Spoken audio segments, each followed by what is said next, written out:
Kovar. Councilmember DeBala. Councilmember Costick. Councilmember Siemens. Present. Councilmember Smith. Councilmember Searcy. All right, welcome everyone. There's no changes to our agenda this evening.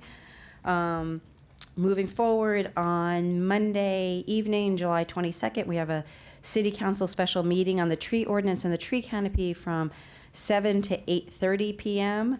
That is 7 o'clock. I have it at 7:30 in my calendar. We're doing it at 7? I just want to make sure. Yeah? It's at 7, okay.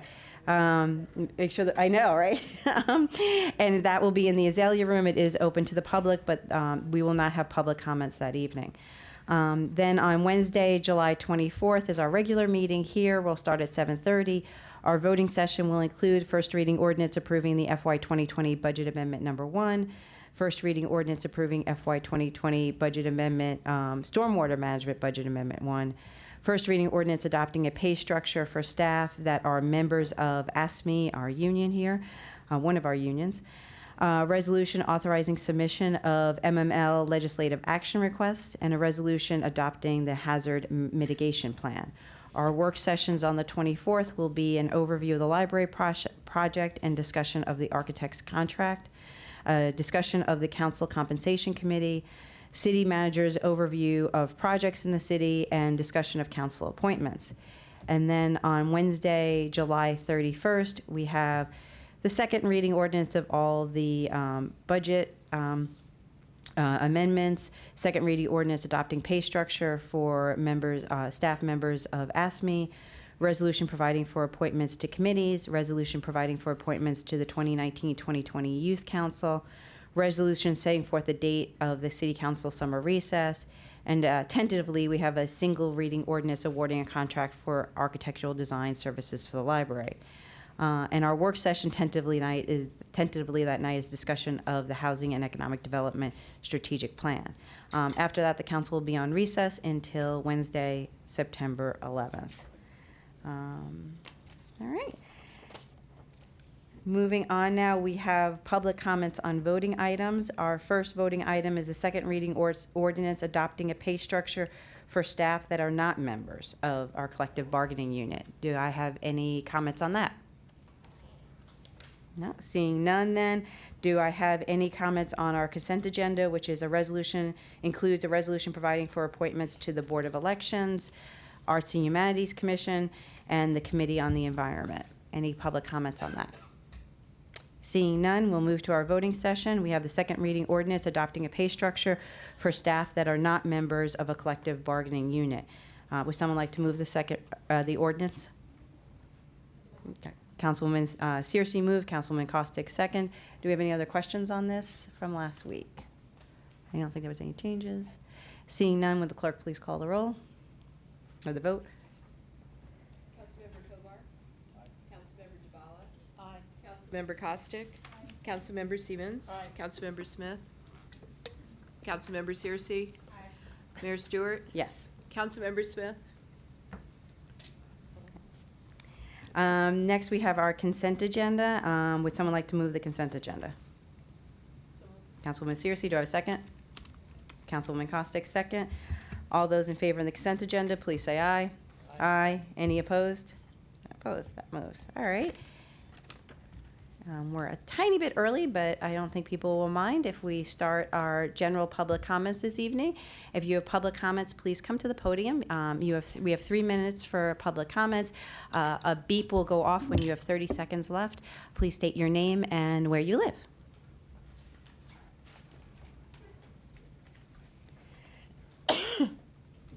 AJ Campbell, I'm in Ward 5 off Roanoke. What were you guys thinking? This movie is a disaster. It's a mistake. It shouldn't have never gone forward. I don't understand why we can't just say, hey, this was a mistake, take it off the schedule. But we've gone all in. We've spent money on this. I don't understand why anybody would do this.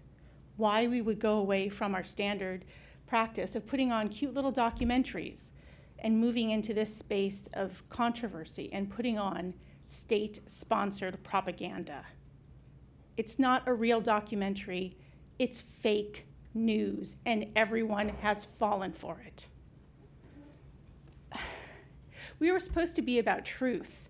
We're supposed to be about facts. And we've abandoned all of that. And I want you guys to know this is something you've all signed off on it. Why?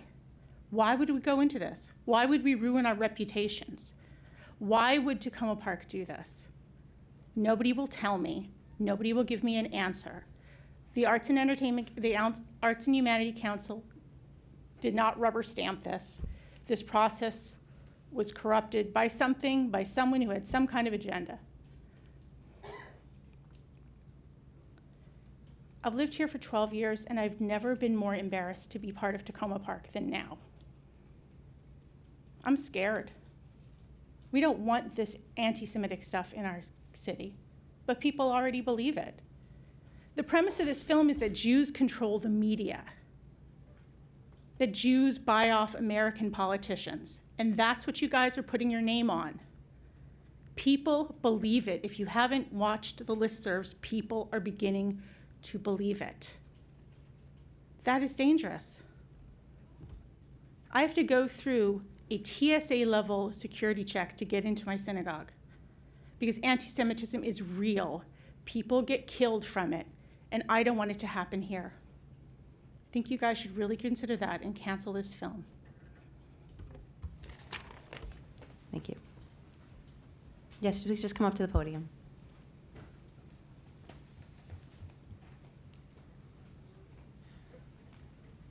Hi, my name is Karen Ackerman. I'm in Ward 1. I live on Park Avenue.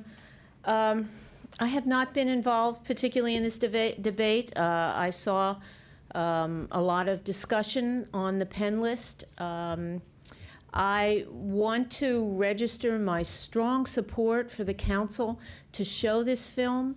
This is Tacoma Park, and we embrace and should embrace a discussion about a very, very relevant issue in our world today, and that is the role of Israel and the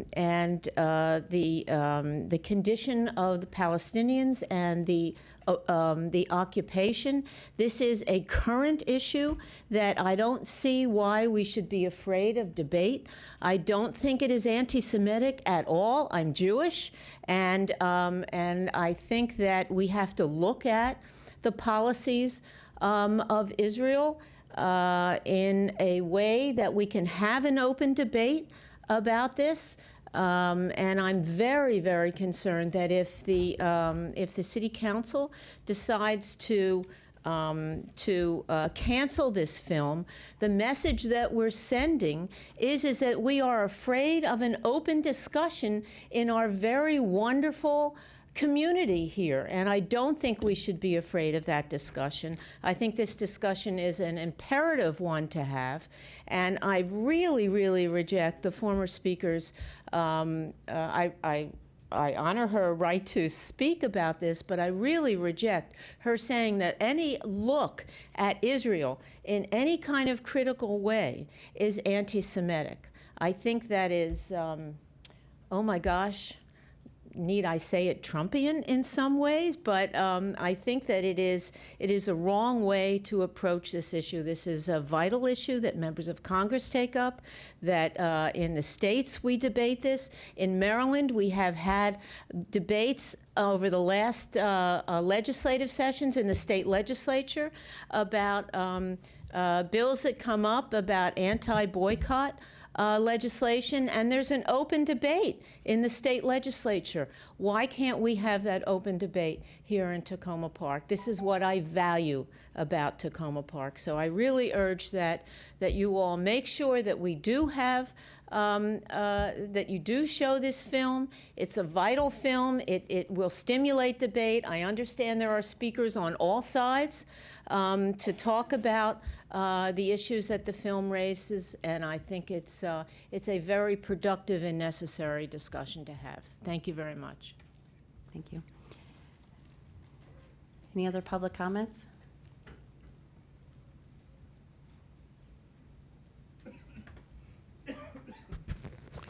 Thank you for the opportunity to speak here. I'm Dr. Paula Biedenfeld from North Bethesda.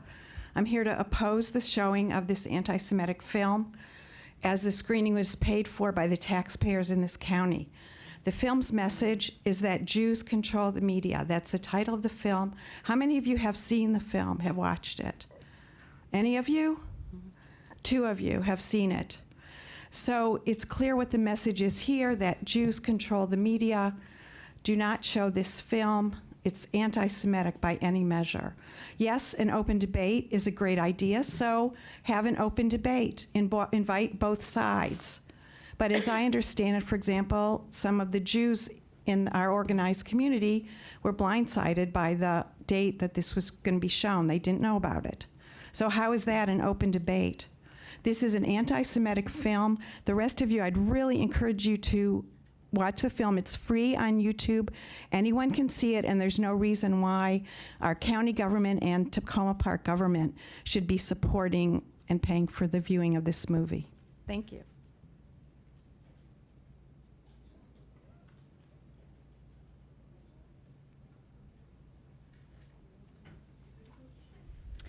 Hello, I'm in Ward 1 and I'm on Tulip Avenue. And I wanted to let you know that I completely support this film.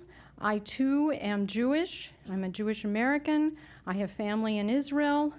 I have very pro-Israel family, and it's taken me quite a while to recognize that there is a huge difference between anti-Semitism and what has been now considered anti-Zionism, which is support for a national state for Jews. And I have visited, I have been there many times. I've been throughout what's considered Israel proper, as well as the West Bank and even Gaza, and learned how horrible the conditions are there, and how this is a situation where the Jewish Israelis, not Jews, but the Israelis, are now the oppressor. So I think it's very important, extremely important, that Tacoma Park, which is one of the most progressive places in this entire country, it would be horrible to suppress and censor something like this. And please do watch the film and make sure that you notice there are not accusations about the Jews controlling the media. That is not what this is about.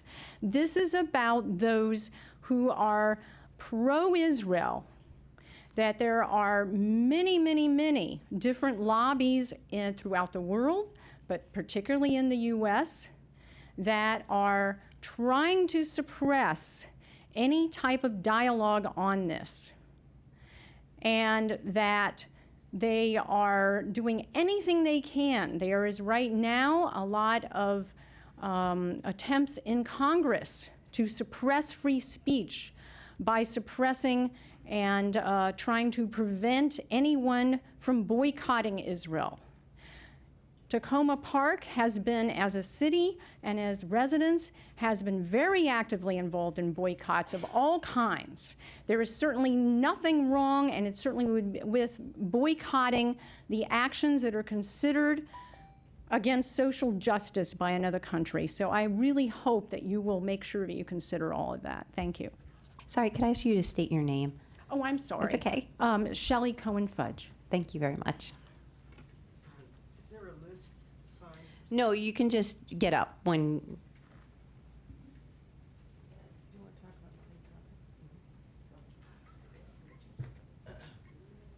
Just, you have 3 minutes, state your name and where you live. My name's Marty Shore. I live at 716 Erie Avenue.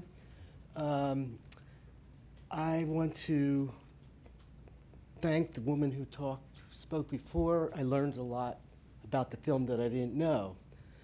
What I do know about the film is it's I believe it will present a one-sided point of view to a very divisive topic. Israel. I think that, and the Palestinians. I have a great sympathy for how the Palestinians are treated, but I don't live in Israel. I don't know what it's like to live there. And I don't know as you know, it's a small country and it's surrounded by lots of big countries. Anyway, I think it's fine that you show this movie, but I think you need to show the other side. You need to give you need to give the folks who want to argue another point time to show their side. I'm not against showing the movie. I just think it has to be balanced so we can make up our minds. The other question is, I do believe there's a hint of anti-Semitism to this. I really do. It's like, I'm just reading White Fragility. And what that talks about is this unconscious bias. I think there's a similar bias towards Jews for whatever reason. And where people are so passionate, thank you for your passion, good. But I do believe there's a unconscious bias when dealing with Israel and Jews that has a hint of anti-Semitism. So I would ask you, before showing this movie, please get folks who can talk about the other side or present the opposite point of view. Thank you. Thank you very much for your comments this evening. Ms. Landon, do you want to go? Oops.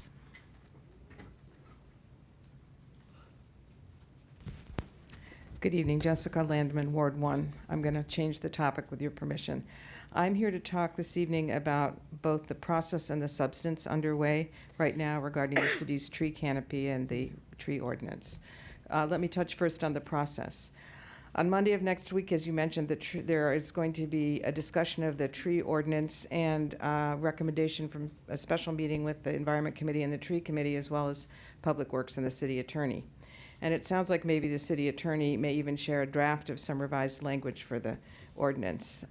Early this month, it seemed as though you were scheduling votes in October and November on changes to the ordinance, and I'm hoping that those scheduling dates are being adjusted to enable the Committee on the Environment and the Tree Commission to finalize their recommendations on the tree canopy before you vote. You're nodding, Mayor Stewart. Has there been a change in that plan? The schedule was always tentative. Okay. So nothing in September or October is on the calendar yet. Okay. So none of the dates were locked in. Okay, great. My point mostly is that there's no rush to do this. It's not like the 5G regulations. Wait until you get the recommendations Let's from the have Canopy nothing Committee. ever like the 5G regulations again. So to never have a 10G regulation. Just wait to redraft the ordinance until you hear from the committee. And let me just for a moment touch on a couple of substantive things that are likely to come up on Monday with respect to the consideration of the Tree Commission and the ordinance. First of all, I wanted to just stress my concern about biodiversity and how critical that is for what we're doing with our tree canopy. Native trees are what we need. Native trees provide food and habitat for native insects and birds, and we should be planting native trees. All native trees. The record from last season was shocking and very disappointing, and so the council apparently needs to be more clear and prescriptive on this point, so let's make it the law for the city. Secondly, in my personal opinion, trees that are not dead or hazardous generally should not be cut down for solar energy production. Trees have a variety of benefits that they provide to the city, and those benefits generally collectively outweigh mere electricity production, not the least of which trees themselves take up a lot of CO2. So I hope you will think very carefully before you revise the tree ordinance to allow trees to be cut down for that purpose. And my final point is that the tree ordinance has a very little-known provision that allows citizens to get credits for planting replacement trees when they plant them ahead of time, if they register them and they keep their receipts, basically. Lots of residents have no idea about that. They're shocked when they get the charge for replacement trees, and I just want to encourage you to publicize that and let people know. I think it will help to alleviate some of the hostility towards the tree ordinance, and that would be a good thing. So thank you. Thank you very much. Any other public comments this evening?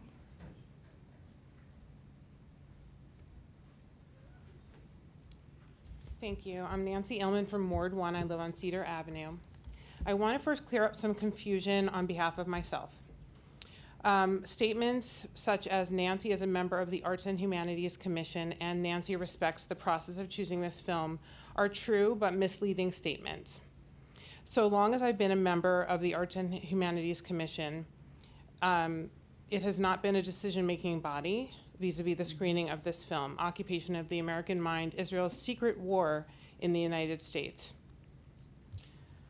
I was going to expand on that, but I'm not going to. I'm going to stick to just things about myself. So I was not consulted. I didn't select the film. I found out about the film when it was publicly presented as an upcoming event. And I was very hopeful when the mayor received feedback, asked us about the process, discovered that the process had not been followed and that we had never voted even before I joined. And that she decided to postpone it to create the opportunity to give us time and space to replace this piece of hateful propaganda with a legitimate documentary or pair of legitimate documentaries filled me with hope that I had not fallen into an alternate reality, that I was still in Tacoma Park. This movie is a cleverly produced piece of propaganda, better than most, which my neighbors are accepting as fact without researching its accuracy. As recipient of the Azalea Spirit Award, I'm considered this year apparently to embody Tacoma's values. I accepted this recognition, and it felt like moments later I was devastated by the announcement of this film. I worked to telegraph to my immigrant neighbors that they are safe and welcome in this sanctuary city, and now as I sweep and mop to maintain this work of public art, I do not feel safe, I do not feel welcome, and I am just overwhelmed with the sadness and irony of that. This film does not belong in the series, which is intended to provide local filmmakers feedback on their documentaries in progress. This is a professionally made 4-year-old film intended to galvanize anti-Semites. Criticizing Israel is that for the end of, oh, trying to say, criticizing Israel is not anti-Semitic, and saying so is vile. But singling out Israel for sanction is out of all proportion to any other party in the Middle East is anti-Semitic, and not saying so is dishonest. Making stereotypical allegations about Jews, such as the myth about a world Jewish conspiracy or of Jews controlling the media, economy, government, or societal institutions is anti-Semitism, and it's very sad that it's taking hold in this city. Thank you.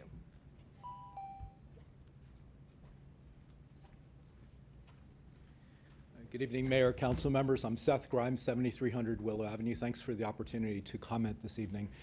My personal view is that the film Occupation of the American Mind is inconsequential. It's not going to change anyone's views, not the people who do attend the screening here in Tacoma Park, not based on the panel there.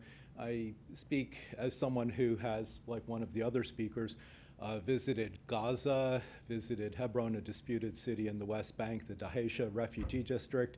As a longtime Middle East peace activist, it's something I never brought up in my own runs for office here in Tacoma Park because that history similarly is inconsequential for Tacoma Park.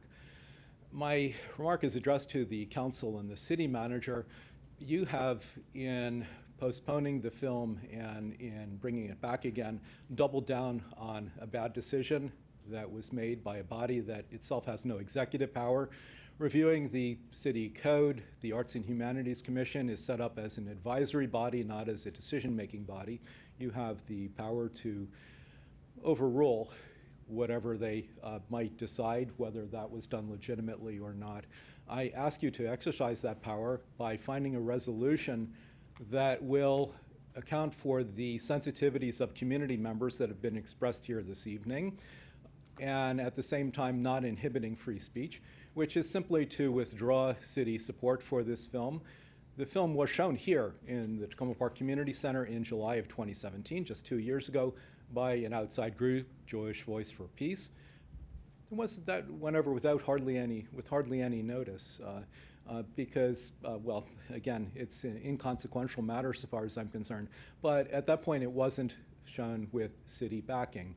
That's the real issue here, is that the city of Tacoma Park is backing something and doubling down on controversy on a matter that is not of central interest to the city. We're not talking about Tacoma Junction here. We're not talking about pesticide laws, where I personally was sometimes somewhat viciously attacked by people in Tacoma Park. These were matters of consequence to the city of Tacoma Park. These are the areas that one should spend political capital on, rather than something that is, to use the word for the third time, inconsequential to the city. You have an approach that you can take, which is simply to withdraw city support, let the film screening go forward here in the community center, but you don't have to be involved. And by your involvement, by staying the course, if you do choose to do that, you will be doubling down on divisiveness, on disquiet in Tacoma Park. Thanks for the opportunity to comment. Any other public comments this evening?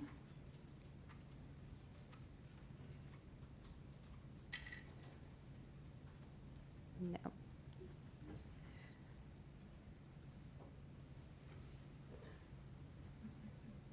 Good evening, Paul Newman, Cedar Avenue. I just want to say that with your support of showing this, I feel less safe here. And I found that as a white male, that statement doesn't generally go very far. But it's just sad, and I feel sad.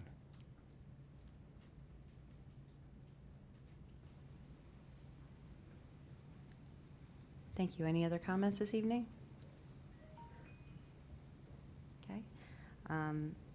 Seeing no other public comments, now we will move on to council comments. Anyone like to start us off?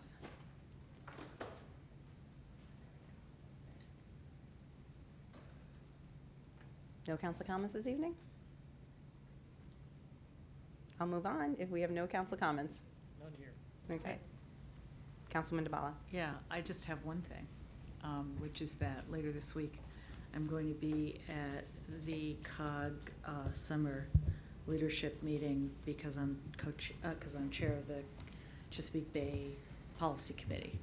So I'll be doing that for a couple of days. The reason I bring it up is because the topic is housing, which is directly relevant to what we're going to be talking about probably on the 31st. And I would also like to thank everybody who commented on this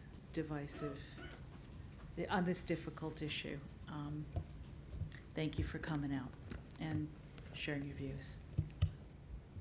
Councilman Kostick. Thank you.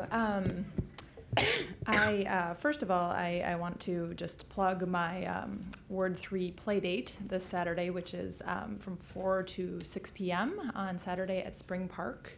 We'll be having some lemonade and popsicles, and I hope it's a chance to just come out and talk with me, talk with your neighbors. Hopefully it won't be too hot. If it does rain, we'll reschedule for another time. So I'll send out an announcement if that's the case. I do really want to express my appreciation to everyone who spoke today. I know this is a really tough topic, and I appreciate that everyone came out and shared their views on it tonight. It's clear to me that there are a lot of questions regarding our processes for how we handle selecting films and arts in the city, and that's something we really need to address. I will admit I had no idea how that process worked prior to this, and I still don't feel like I really fully understand that, and I think it's imperative that we figure that out, because I don't want this sort of situation to happen, and I think it's created a really difficult situation. I would love if the city manager can address some of the work that has been done in planning for this, and what the expectations for the programming is. either Can I- now can I or ju- during your If comments. I'll just say one, I mean, there is information on the website that talks about the panel that will assist us in talking throughout this subject. I think the more important, and that's an important thing, but I think the most important thing is the fact that the Arts and Humanities Commission has not traditionally chosen the films that kind of go under its banner. It was a staff responsibility. Many of the films were docs in progress. This was not one of those. Docs in Progress cut back its number of showings, and so there were spaces to be filled. I have offered to meet with the Arts and Humanities Commission at their meeting on the 30th to begin talking about what the process and criteria should be in film selection, and have that as information that I think then would come back to the City Council. So I think that's the most important thing. I think I don't want staff just picking on their own. I think it's important that there's, and in this case, the person actually who was involved in this no longer works for the city. I do want something that advances the goals of the Arts and Humanities Commission and its cultural plan, and a process that is clear for everyone. So I think that's something that I want to see, and I think the next open date for a film is in February, so we have some time to do that, but I think it needs to move along pretty quickly. Anything else, Councilwoman Costick? Okay. Councilmember Smith? First, I'd like to thank Pat Rumbaugh and Let's Play America for hosting an event at the Cambridge Winslow Apartments this past Friday. Residents really enjoyed it. Look forward to another event in August. And let me address this film issue. I never supported this. I do not think that council should be involved in supporting this film. I'm disappointed that we have not been able to cancel it, or at least withdraw council support. It's disturbing. So I just want people to know that this is not something that I thought would be the best use of city staff or city facilities. This is not something that represents Tacoma Park, and I never thought that this is who we are. So I feel for many of the people that are here that have to even discuss this, but you know, this is just not right. Thank you. Councilmember Kovar? Thank you. I also want to talk about the film, but just briefly prior to that, in response to Ms. Lamon, I'm not sure she's still here, on this question, and the mayor alluded to it, of the alignment of our work on tree canopy goals and sort of broader policies relating to trees, along with the changes that may be made in the tree ordinance. I think we will put out a updated schedule that hopefully will show greater alignment there. I can't say that the two things will proceed, you know, precisely at the same pace all the way along, but I think there's a recognition, I certainly recognize it anyway, that some of the work on the canopy should inform what we do with respect to the ordinance. So I hope that will happen and that we can get that updated. With regard to the film screening, my general view is that as elected officials, or myself as an elected official anyway, I shouldn't be making decisions about what films should and shouldn't be shown, or what works of art or other types of presentations. And to the extent that we delegate that to another entity, and maybe based on what the city manager has said, that process didn't work as well, I think that's something that we ought to try to address going forward.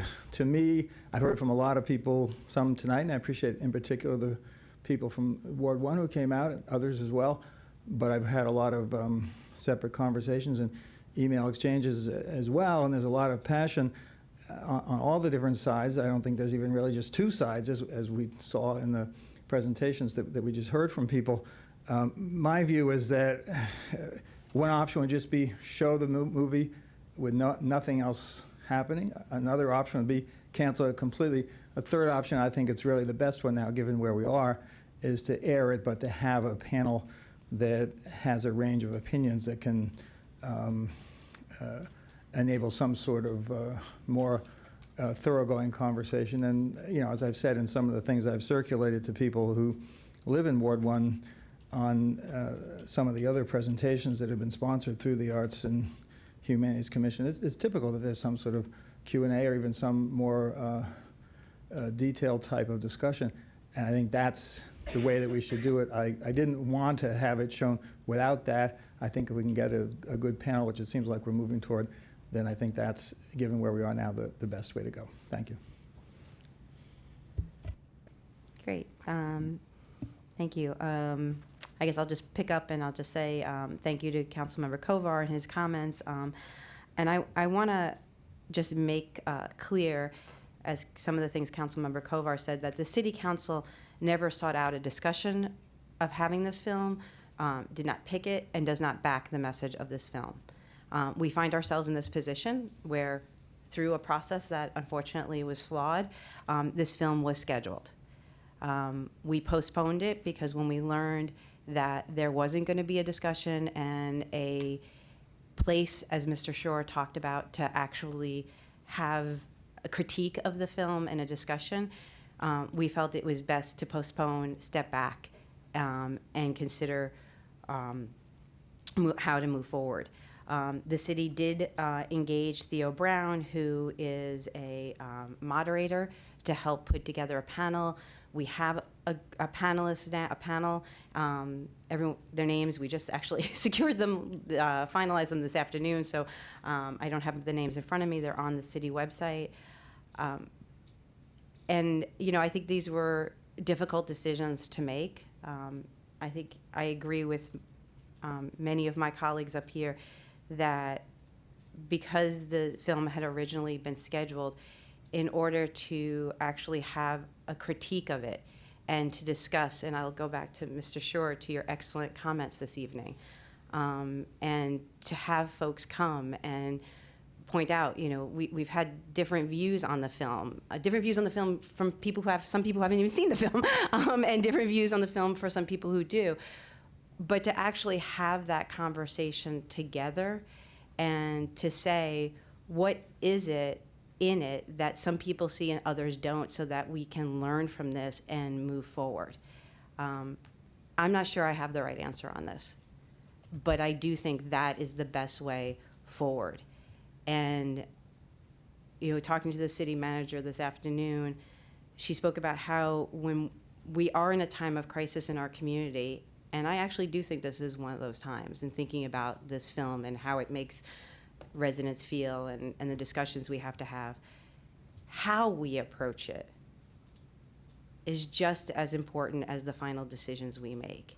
And so coming together as a community and really thinking through our process and what we're going to learn from this and how we improve our process, and then also how we really listen to each other, is really important. And so I know not everyone agrees with the decisions that are being made. I very much respect those views. And like I said, I'm not sure I am right or this is the best. It's what I think we need right now. And so we're going to be moving forward on Tuesday evening. A couple of other announcements.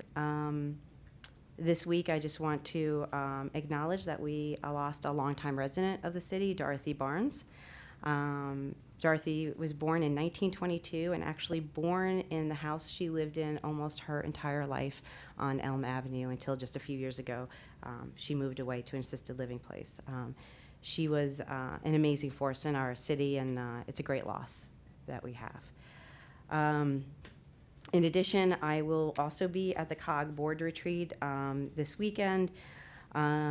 Next Friday, we have another lunch in the Crossroads at Tiffin.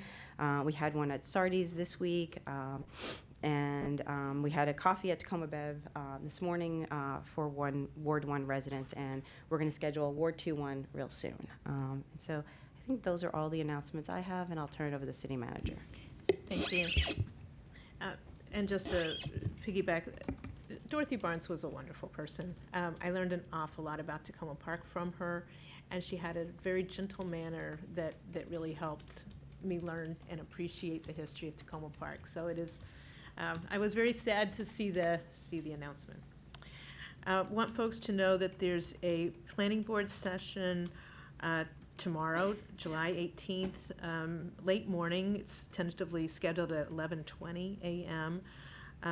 And it's at their offices at 8787 Georgia Avenue in Silver Spring to go over the plans for Silver Spring Intermediate Neighborhood Park. This is normally plans like this. It is a park and planning park, but normally plans like this are things that come before the city council for weighing in on it, and that we've just not had that opportunity the way the schedule has worked. I don't know that there are remarkable controversies, but there are some concerns. I know that we've heard a little bit from some neighbors. I do hope that folks do pay attention to this presentation, and we will at some point be able to get some updated information presented to the council on this plan. So I do hope people pay attention to that. It is appropriate for park and planning to fix the park, so that's a good thing. I wanted to give some kudos to Gina Mathias. She got her master's degree. It's in business administration in sustainability. So just another feather in her cap in her contributions for our city. We are advertising for positions. We have vacancies in our city. I very much encourage people to go to the careers page and consider applying for work here. It's a great place to work, and we would love to see some great applicants, so looking forward to that. That's it. All right, moving on now to our work sessions. The first one we have up is a discussion of the hazard mitigation plan. And Ron Hardy will be presenting this item. Great. Good evening.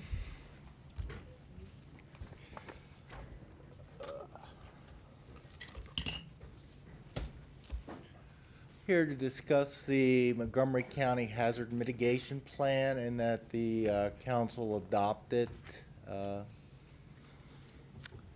Having a hazard mitigation plan allows for at least the ability to apply for federal funds after disaster or to mitigate problems before disaster could occur.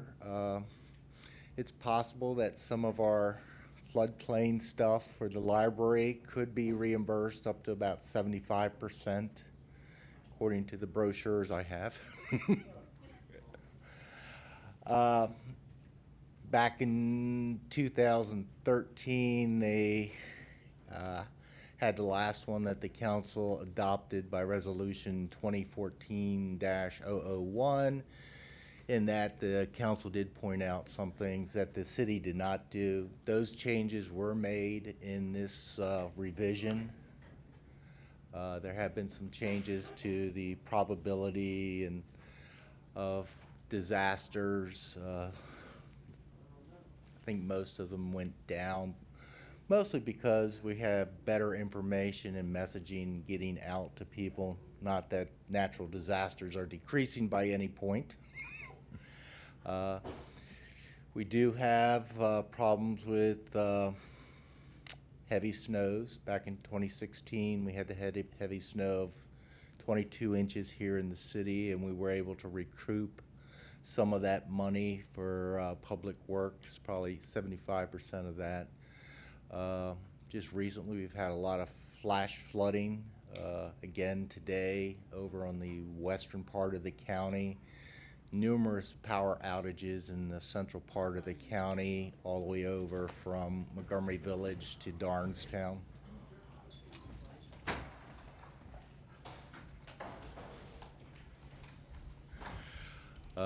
Last week, July 8th, was a major flash flood which hit the Beach Drive area.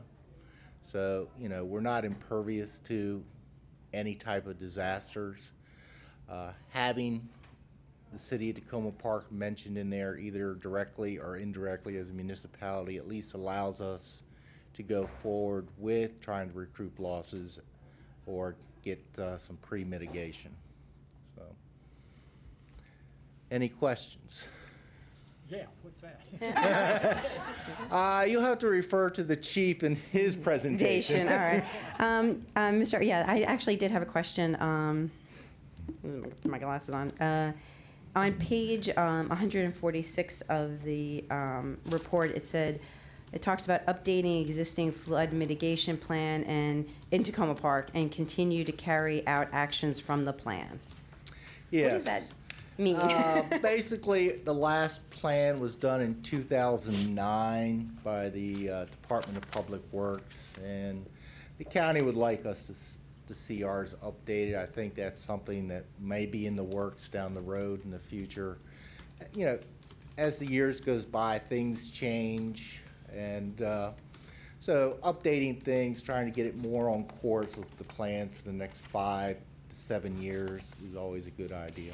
So both the federal government and the state don't have updated flood maps. We did a study in 2009. That report actually is on the city's webpage under stormwater, and it shows, for example, the floodplain that goes through this area and down Maple Avenue. The new study that we've partially got for the library shows a little bit of different configuration, but pretty close. And so I think it's just to continue to think about that as something to update over time. I also want to, if I might, Councilwoman Kostick raised a question about kind of the little description about Tacoma Park and the master plan. This is language that's been in there for 20 years. The master plan's 20 years old. This is a section where we would want to change it next time. And hopefully we actually would get a master plan by the time that this that is updated. But it does reference the old look at downtown Silver Spring as the CBD to serve this area.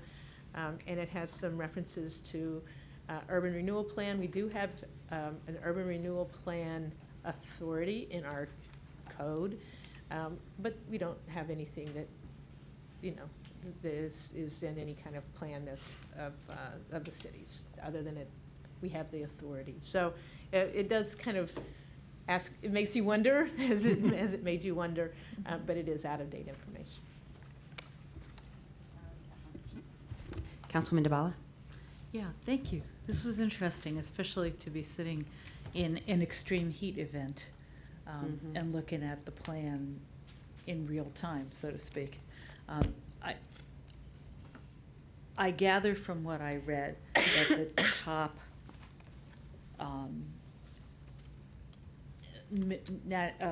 hazards for Tacoma are severe storms and wind, winter storms, and extreme heat. So all three of those have a climate change component, and the plan, because it focuses on what you do in an emergency and how you prevent an emergency, makes total sense that it doesn't stress climate change. But I would just like to point out for everybody that this is the tip, so to speak. It's not going to get better. It's going to get worse. And I would like to, and I would like to secondly just say that the city is doing a climate mitigation and resilience plan over the summer and fall, just highlighting that and making that connection between this work and what the city is undertaking as a result of our emergency declaration. Yes, I know the county as And them too. leadership has also directed the Office of Emergency Management to look at climate change as a factor in future plans. Was a topic of discussion at the state emergency managers meeting, and how, if we don't make changes now, how the climate here could be Fort Lauderdale in the future.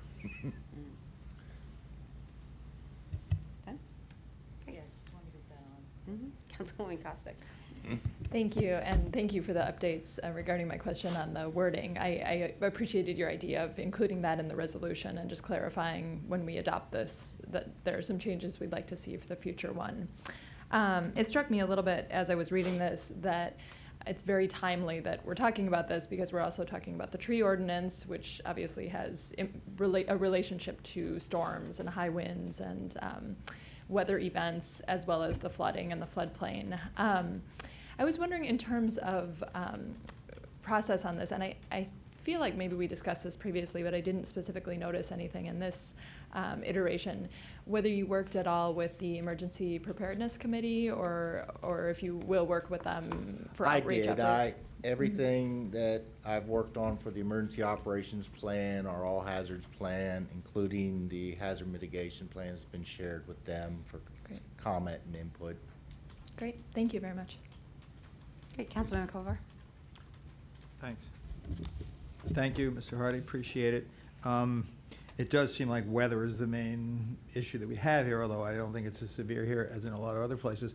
What struck me in reading through the material, the main or the biggest challenge, I think, and in a few cases you touched on it, but I'd love to hear just a little bit more about how we communicate with people. So, for example, in some cases, power is out, and I think a main way a lot of us have utilized to stay in touch with residents in the wards that we represent and so on is through electronic communications, and less so with phones and other kinds of things. And I just wonder what kinds of steps we should take or what more we can do to ensure that we can communicate with people, whether it's stay put, don't go out, do go out and get away from here, or whatever it is. So anything you want to share about that would be helpful. Yeah, we rely upon the social media, cell phone messaging, but if your power is out, the cell towers are out, then we're going to have to probably rely on messaging through probably portable radios, where you have battery supplies that you can get information that way. Maybe designating certain spots around the city where we could do public postings that people could go and see, maybe, besides the community center and the rec center, maybe some other spots in each ward. If you all have any ideas of a spot, let me know and we'll incorporate that into our plans. Okay, because I think what would be great, whatever that is to find a way to share it with people, now, or not now, but when there isn't an emergency in the newsletter or whatever, just so people kind of begin to have an understanding of what to do. So. Yeah, we could send stuff out, through the different listservs that you have, the advisories that, we have through Kathy Plevy, that we have through Donna Wright, on the webpage itself. The other thing that we have the fortune of is not being a very big city. So you can go door to door, you can get the bullhorns out, and it is something that, we have done and we will do in those kinds of situations. This particular plan is primarily to get it on the record so that we can get funds from FEMA or others if some incident happens. So it's kind of a pro forma documentation. But I also appreciate that the staff is prepared for emergencies and does practice this, and unfortunately we have enough emergencies that we get practice, and so how we can refine the communication is important, but we do have experience with it. Councilmember Smith? Thank you, Mr. Harding, for doing this for us. This is really important stuff. Do you have any data that says the percentage of Tacoma Park residents that have opted into our notification services? Last time I checked our mass notification for Tacoma alerts, it was about 10% of the city population, about 1,700. Is that on course of what most jurisdictions are size? That's what you want, 10%? Yeah, it's in that 10 to 15%. A lot of people also opt into Montgomery counties. And there's overlap between ours and Montgomery counties? Yeah, we are unique in the National Capital Region that the three major jurisdictions, Montgomery, are Tacoma Park, Rockville, and Gaithersburg, are an organization within Montgomery County's system on our public side. On our private side, we administer that ourselves, and that's a closed system to employees, council, and some other people put into the system. Okay, thank you. Terrific. All right. Thank you very much. I think we're Thank done you. with that. One quick follow-up Oh, I'm question. sorry. No worries. So has there been any discussion about switching from opt-in to opt-out, such that people would automatically be, as we would get information about residents in the community, numbers, address, that kind of thing, to move away from having residents actually do something to opt into alerts, but having it be an opt-out system? So you have to say, I don't want the alerts, instead of I want the alerts. Does that make sense? Well, we've had the white pages downloaded into the system, which, you know, we could blast that way. Montgomery County does have the ability to use the wireless emergency alerts. I could always contact them directly to send something like that. And if you remember last week on Monday, the National Weather Service set out the emergency flood alert, flash flood alert. So there are other ways to get information to people in an emergency. Okay. Thank you. Great. Now we're done. Thank you. Thank you. Awesome. Great. We'll move on to our next work session, which is a discussion of police matters, and I'm very happy to have our chief. Great, we're still our chief with us this evening. So, thank you, How Chief timely. Duvall. Yes. I haven't been before the council recently, and obviously this was scheduled as an update of several issues going on in the police department. But I do want to say, for residents that are watching and those of you who do not know, I was a finalist for the Montgomery County position. I withdrew my name from consideration this morning. It was a very difficult decision to apply in the first place. And over the weekend, I received emails and calls from several residents here in Tacoma Park, and it just, I thought it was the right decision to stay here. So I'm here as long as you'll have me, and I feel good about that. And I appreciate the support. This is my hometown. We've done a lot of really good work, but there's a lot more work that needs to be done. And that was one of the determining factors, was I really wanted to continue the trend we've started here. So that being said, I wanted to talk about several issues. We apologize for the kind of incomplete cover page, but it was hectic last week. One of the things, first and foremost, I want to talk about mental health and some of the issues we've been dealing with some of our residents. We've had some high-profile suicides within the last 6 months or so that really have brought to light the problem of mental health and the stigma with mental health. So we're looking at multiple ways that we as a police department can respond to mental health incidents, how we can get crisis intervention training for our officers, and how we can have crisis intervention staff work with us on these calls for service. This brings up one of the items that we wanted to discuss this evening, and it's a memorandum of understanding with the Laurel City Police Department.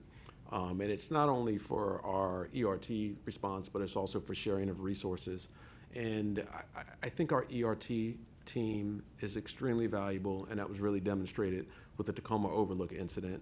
And I'm gonna let Deputy Chief Powell give an overview of kind of what that was and how that worked and how we work with Laurel City through that process, and how an MOU will just help solidify command and control and so on and so forth. But I think there's absolute value which was demonstrated in that particular incident, not only just because of the partnership, but the clear delineation of who was in command and control in that incident. So I'll turn it over to Deputy Chief Powell to kind of give an overview of how that transpired, and as well as Lieutenant Poole. Lieutenant Poole was the incident commander on the scene, the ERT incident commander, and Deputy Chief Powell was, unfortunately, I was in Times Square at the time, and he was the acting chief and did a phenomenal job. Both of them did, and our entire ERT team did with that incident. So I'll turn it over to them to give an overview. Good evening. Thank you for allowing me to speak with you guys this evening. So in April of 2019, the police department responded to the Tacoma Overlook building for a report of an individual in mental distress. As the officers got there, they immediately contacted crisis intervention counselors, tried to make and establish contact with the individual. Things were quickly progressing in a manner where we thought we needed to have more trained experts in deconfliction and in tactics to come out and help us. The decision was made to contact the emergency response team. Our emergency response team operates in tandem with Laurel City Police Department and has for the last few years. We share resources. We're a team. When they come out and they work as a team. An MOU will help us delineate who's in charge, how we're in charge, and how we operate. I've got to say, I've been an officer now 24 years. I've always had respect for the Tacoma Park Police Department, their emergency response team. After the professionalism that these gentlemen and ladies displayed, they have my admiration. This is a group of individuals that have gone through an immense amount of training, not only in tactics, deconfliction, hostage negotiation, crisis negotiation. They're invaluable, and we have a decentralized team. So these officers are also on the street, and they're handling some of the other lesser calls, and they help to de-escalate situations. They're also here, and they're subject matter experts. They've also done training just within the agency itself about how to deal with some of the more hostile situations we might run into and how we can deconflict them. I was very proud of Lieutenant Poole. One of the things that we had, this was a 36-hour situation. This was stress not only on the community, it was stress on the officers. Lieutenant Poole and I were there 36 hours pretty much straight, handling the situation. We could not do this alone. We needed help. The thing is, when we ask an allied agency to come in and help us, we need to have some kind of rules of engagement, so to speak, about how we operate, who's in charge. When outside agencies come in and they help us, if it's organization, an emergency response team from a larger agency, they're going to take command of that situation, and they're going to run it the way that they've been trained to do it. This is Tacoma Park. We're a very unique city. I'm very proud of that. We're a great city, but we have very high community standards, and we need to operate within those community standards in all situations. If another organization comes in and we don't have a set MOU about how things are going to be operated, we're no longer in charge. We're simply responsible. And we need to be in charge about how officers interact with our citizens in every encounter. And this MOU will delineate that if somebody comes over to help us, and this is with Laurel City Police Department, we're in charge. If we go to Laurel City, they're in charge. We're there to help. I didn't see Laurel City and I didn't see Tacoma Park out there. I saw a fluid body of professional law enforcement officers doing their job as a team. And I'm very, very proud of what they did that night. And I'm going to open it up to Lieutenant Poole if he wants to speak on anything. Sure. I think it's important to understand that, to comment on what Deputy Chief said, that night when the decision had to be made on what to do, if another agency was there, they don't really understand or appreciate the city like we do. We're the officers that work here all the time. We know the community. So the decision went to extend the situation into another day.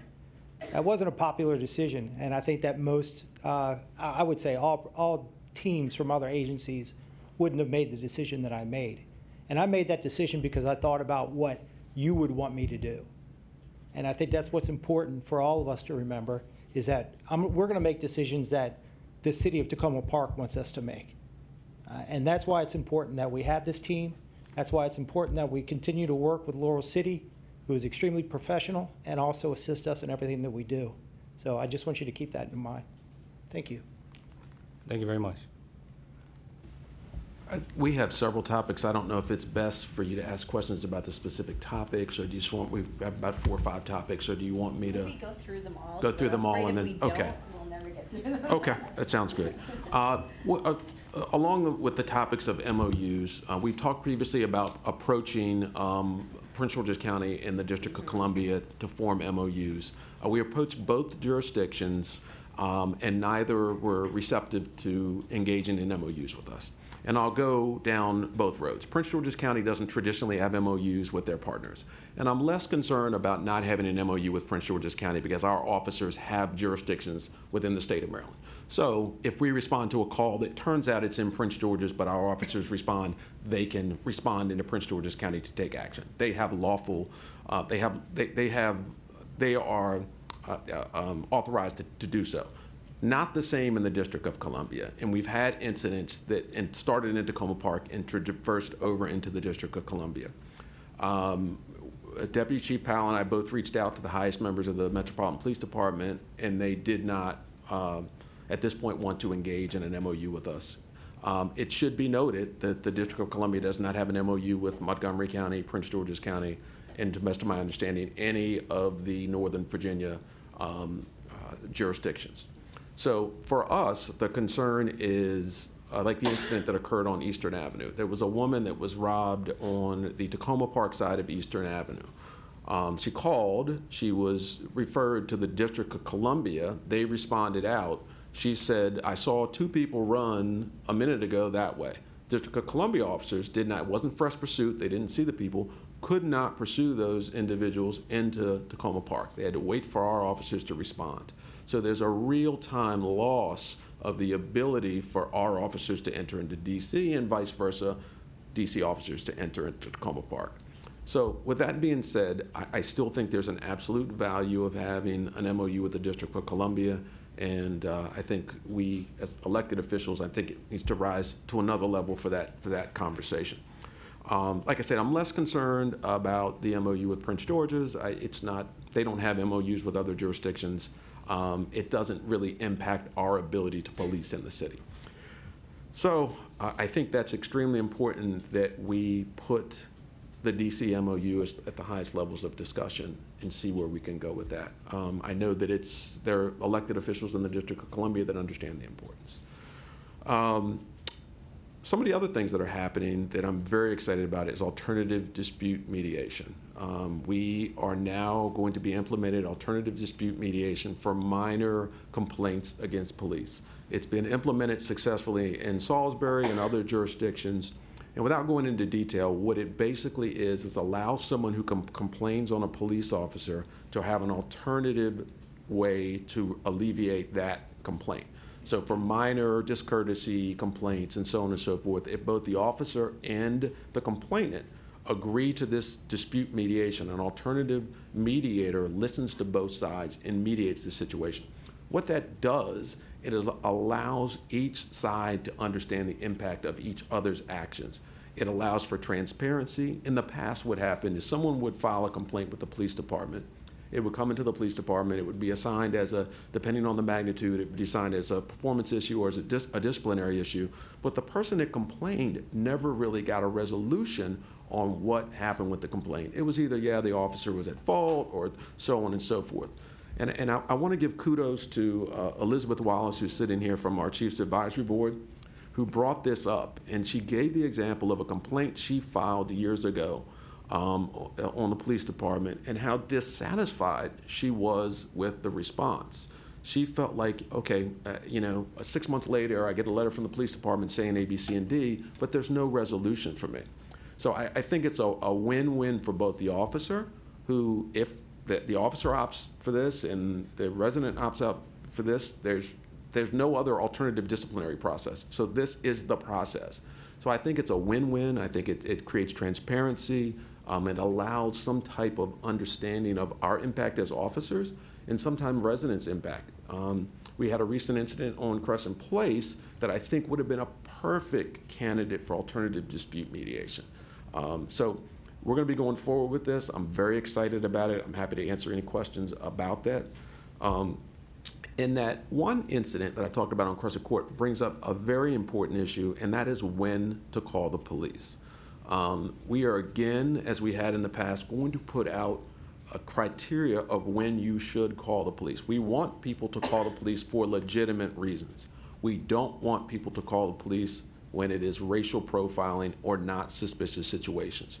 Suspicious situation is not someone that doesn't look like you is walking in your neighborhood. That's not suspicious. Suspicious situation is not a boy is riding a girl's bike. That's not a police call. So what we're trying to do is clearly define when we want you to call and when you shouldn't call. We've also put mechanisms in place to checks and balance to ask more questions when residents call in. Well, what's suspicious about the situation? What are they doing? Because we don't want to put officers in situations where they're going on calls and they have to figure stuff out. It's better for them to know ahead of time what they're getting into. So I think it's critical because we're balancing not wanting to discourage people from calling the police with not wanting people to call in for frivolous racial profiling calls. So we're going to be putting out a lot of information about when you should call, but we're also going to add what is not suspicious. So that you're going to see a huge campaign from us. It's critically important that we get that information out. One other thing we're working on, and we just, the Law Enforcement Officers Bill of Rights is one of the most misunderstood laws, I think, in the state of Maryland. So for our Chiefs Advisory Board, we have a subject matter expert who just coughed his way out of the room, but he'll be back. Oh, he's back. Deputy Chief Powell gave an overview on the Law Enforcement Officers Bill of Rights to our Chiefs Advisory Board. What is normally a multi-day class, he did in 4 hours. But it was extremely beneficial to our Chiefs Advisory Board in understanding what that bill really meant in process. All officers in the state of Maryland are covered by the Law Enforcement Officers Bill of Rights. And I'll probably have Deputy Chief Powell come up and just say a few words about kind of the presentation he gave. But what we would like to do for the council and offer it up to other groups is have a presentation on the Law Enforcement Officers Bill of Rights so people can understand from A to Z what it's about, because it is really misunderstood. And I think it's important that our residents understand the protections officers have, why they're there, what is done, and so on and so forth, and the disciplinary process if an officer is involved in a complaint. So, Deputy Chief, I don't know if you just want to briefly touch on kind of what the overview of what you give and the importance of getting that information out. Absolutely. So basically, the Law Enforcement Bill of Rights is a very esoteric document. It's something that you're not always going to understand unless you're multiple phases that you're involved in it. I've been involved in it for the last 12 years. And right now, I'm the most experienced trial board chairman in the state. I've done more than anybody else. So I've gained a pretty good understanding. The thing that's confusing about the Law Enforcement Officer Bill of Rights, it'll say one thing in plain language. However, when it goes up to the appellate courts because it gets challenged, they'll take a totally different interpretation of it. But the LABR is never retrofitted or changed to meet the court's determination. So that's why there's so much confusion in it. Also, a lot of people don't understand why agencies do things a certain way, and they always want to blame the Law Enforcement Officers Bill of Rights. It's not. A lot of times things are controlled by union contracts. A lot of things are enforced by Maryland's Public Information Act. A lot of times they're enforced by HB 1016, which is a police accountability bill that came out in 2016. So it's not always the LEOBR, but the LEOBR always gets kind of blamed. So what I did is I came in and just tried to explain step by step what these documents were, how they work, how they're actually applied, and what the process is for adjudicating a police disciplinary matter. And that's what I would present to all of you. Thank you. The one other thing I want to mention, and it's probably, we've lost several key staff. Diana Dean, who was our victim witness coordinator, is retiring in that. As I told her, that is one of the most critical positions within the police department. There's nothing more important than working with victims of crime. So she's helping us find the next Diana Dean, which is difficult. Angelina Cantalino, our traffic safe speed officer, has also left. She moved to Arizona.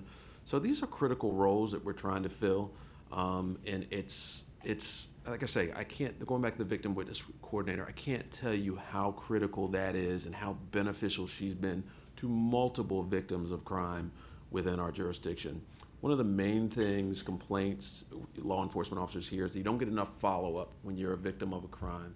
Diana was fabulous in following up with victims in a way that made them feel valued and made them feel open. So that's a huge loss for us, but we're looking to get some quality people in. So I know it was multiple things, so I'll just open it up to questions about all of them at this point. Councilmember Siemens. Thank you, Mayor, and thank you, Chief, for being here. I cannot tell you how good it is to be here. It's a 1,000-pound monkey off my back, and I 100% realize that I'm glad to be here. Tacoma Park benefits from your decision. Thank you. Thank you. Just real quick on the MOU with Laurel, you talked about the importance of having their officers understand kind of our city culture when they're working here. And I'm curious, I would think that if it's an MOU, it's two-sided, and we have to go there and support them. What is their culture, and how, you know, our officers are going to be expected to fit into their city culture when we're in their jurisdiction. Could you just quickly characterize what their Absolutely, they have the same values that we do, the highest values in law enforcement. We often understand when our officers go into another jurisdiction, if they're told to do something that's against our policy or our procedures, we still hold them to that. So just because another jurisdiction might do something, we might say, hey, wait a minute, we're not going to do that because that doesn't align with our values, morals, or policies or procedures. So they're still hold to our conduct. But we have worked with Laurel fluidly for the last few years. We have the same types of policies and procedures about how we do things and how we operate. And I will say that they have the highest regard for human life. And they always work on taking the least action that's necessary. The same way we feel. We only take action when we feel it is necessary. And they were just as much on our side in the event at Tacoma Overlook when we took 36 hours before we tried to make any kind of measures to make entry, because we wanted to give the individual in crisis as much time as they needed to come out on their own and to work with us. We only made the decision to go in when we felt the situation was at critical status where there could have been a loss of life, and that's why we decided to go in. Okay, thank you. I just say one thing. Also, it's the consistent training. We don't only deploy with them, we train with them. So the person that's to your right is the person that's to your right in training. So, I mean, that's critical. It's not just deployment, it's training. So if you have consistent training and you know what each team is going to do, I think that's extremely important in consistency and confidence. Sure. I just don't want our officers struggling with different values, if you will. Understood. I would just like to add one more thing. When you have situations like we face, oftentimes they are no-win situations. They are crisis situations. And when you try to have another jurisdiction to help you out and you don't have anything in writing and you don't have a memorandum of understanding, they might say, I'm not sure if I want to get involved in this, because you never know how these situations are going to turn out. If we have this memorandum of understanding, we already have somebody on our side. We have an ally on our side that's saying, if things go bad, we're here to help you.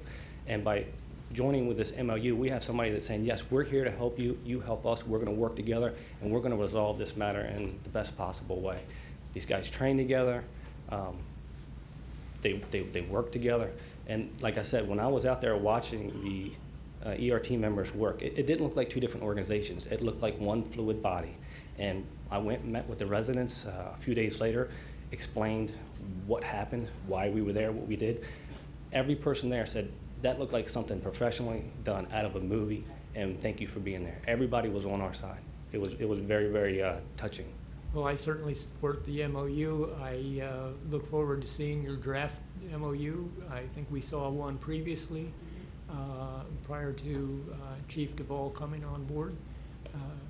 Look forward to seeing an update of that. And thank you for your support. And then the other question I had was regarding the Law Enforcement Officers' Bill of Rights.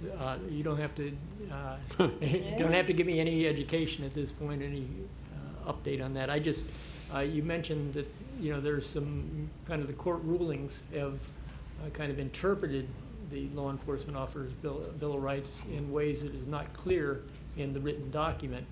And I was just going to suggest that I know Delegate Moon is very interested in the Law Enforcement Officers' Bill of Rights and other related topics.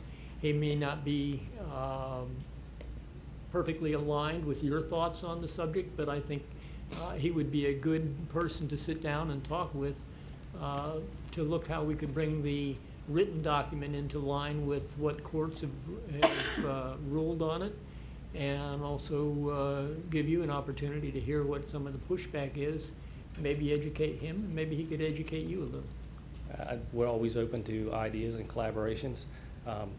The document has been changed about 45 times with amendments, but you got to think that case law comes out every day, and that becomes such a living document, it's hard to catch up and stay with it. That's why it's such an esoteric document, and that's why you have to have people that are subject matter experts to be able to carry out a procedurally just process. I can say I've never had issues with the Law Enforcement Officer Bill of Rights. I've done more than 100 investigations. I've sat on 37 hearing boards. If you take the time to learn it, you can understand it. You just got to take that time. And that's where, in my opinion, law enforcement has failed in many aspects. Thank you. That's all. Councilmember Smith? Thank you, Chief. It's good to see you. Regarding the mental health policy that your officers are focusing on, I really appreciate that. You know, we had the incident at Essex House where a resident tried to burn down the building. Your officers were there, set up the perimeter. You weren't directly talking to the individual, but there was an investigation afterwards. I appreciate you guys getting involved in the front end, but what I'm finding that we really need is what happens after the incident. We don't have enough services for whether it's for family members. What do we do with the owner of the property? They have their own, you know, you're in a lease situation, right? So they have their own rules of what happens in, you know, these types of incidents. So I would really appreciate if you could take your piece, but also broaden it to include these more wraparound services so we can make sure residents can stay in Tacoma Park if they want. You know, if their family members do need help, how do we get them the help? Because that's been a big problem when you're an adult. How do you, you know, navigate the system? If you don't have a lot of money, you know, it makes it really tough. So that would be really, really helpful. One thing that wasn't part of your 4 bullets, but I would like to ask you about is what is the policy on illegal dumping? Because I was at an event on Friday that was hosted by Pat Rumba, and one of the residents was telling me about there's a constant amount of illegal dumping near Houston Court. And they've made calls to the police department, but you know, unless I guess you guys don't catch them in the act, there's little you can do. What is the policy? How do you guys handle those situations? Well, absolutely. I mean, there are rules and regulations regarding dumping. It is a difficult situation, but there is chronic dumping. There's ways that we can try to catch the perpetrator with covert cameras and so on and so forth. If it's a chronic situation, we can talk offline and maybe do, you know, some covert cameras and so on and so forth. A lot of times, like I say, it's very hard. You know, contractors that dump in the middle of the night, and you know, you can't get information. But I highly encourage people to, if they see situations, to contact us, because if it is a chronic situation, there's things that we can do to address it. I will say that I haven't seen as much.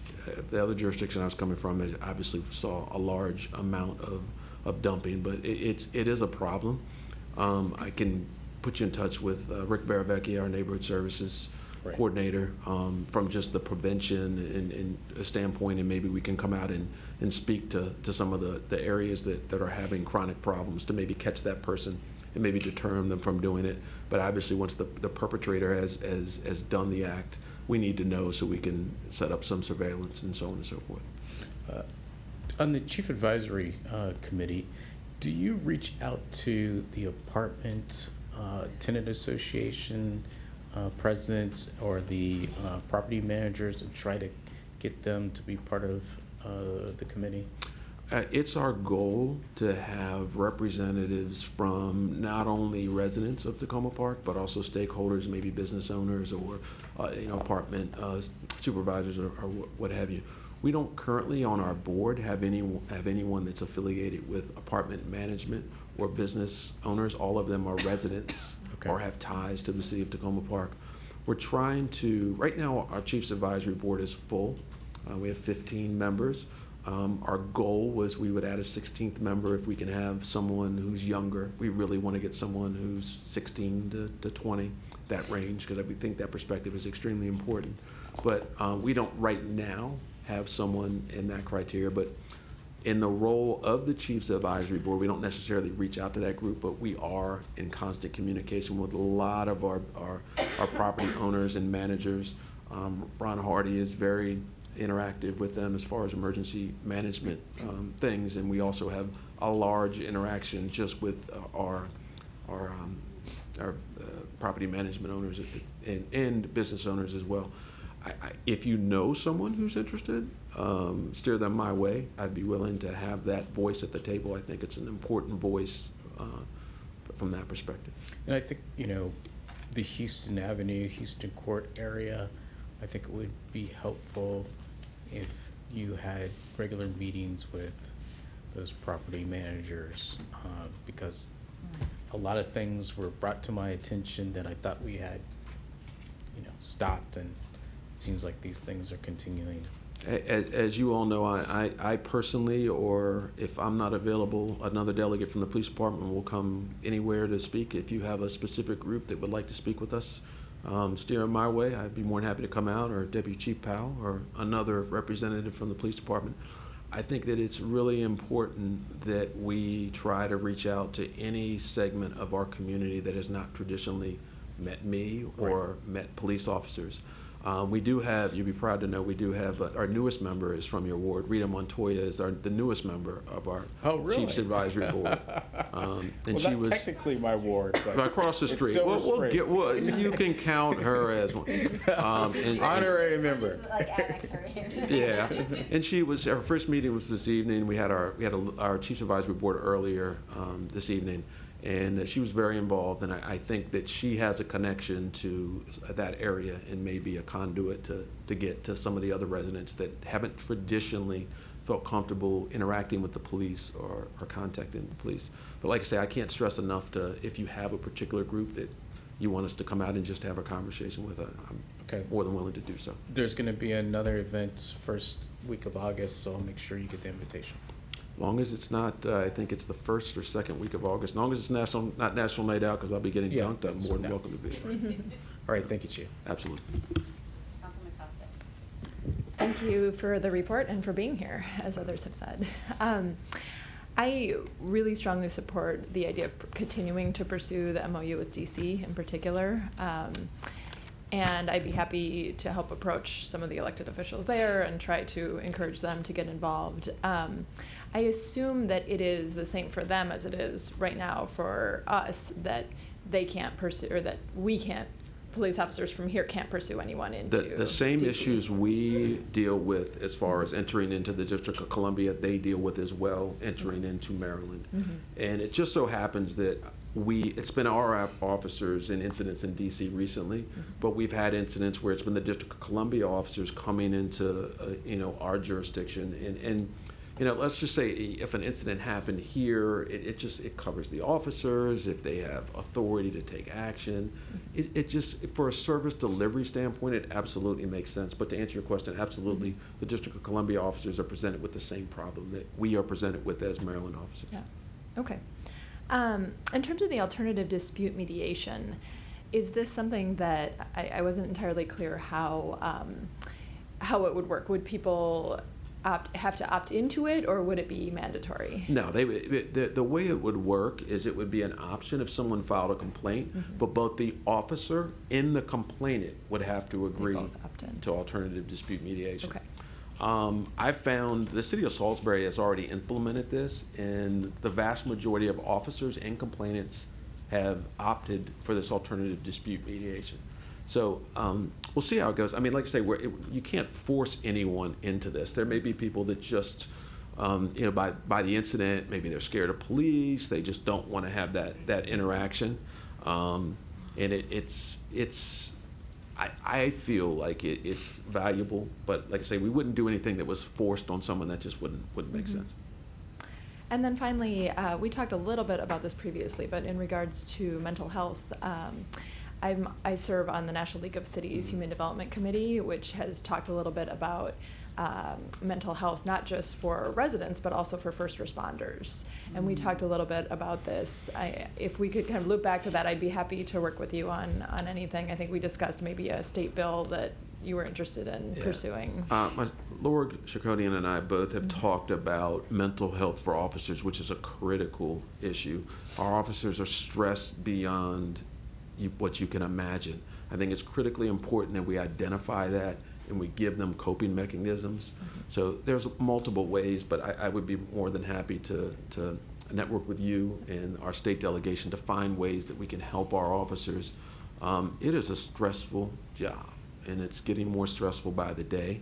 So I think it's critically important that we understand what the stress our officers are under and give them coping mechanisms and understand there's such a stigma with mental health, not only for the public, but especially for officers to come forward and get help. They're concerned about the stigma. If I get help, what are people going to view of me? You know, is management going to take action against me because I say I'm struggling with this? I can tell you, seeing things that we see, I mean, I still can see things from 20 years ago. That's how it sticks with you. Certain things never leave your consciousness, and it's critically important that, you know, I can say as the chief of police that I've had struggled at times. I think it's important that I acknowledge that there's certain things that I see that I've struggled with. I know the deputy chief had struggled with the Tacoma Overlook situation. It's not easy. We're human beings, and when we see so much negative, it's hard at times to have coping mechanisms. So, and a lot of times we turn to alcohol and other mechanisms that aren't healthy. So it's extremely important, and I'm glad you brought that up, that we also that we recognize the importance of looking into our own staff as well when we looked at the mental health issue. Thank you very much, and I really appreciate you saying that, because in the conversations I've had on the Human Development Committee, it sounds like one of the most important things is having leadership that has those sorts of conversations and is willing to admit that and put that out there. So I think that's a great thing to do. Thank you.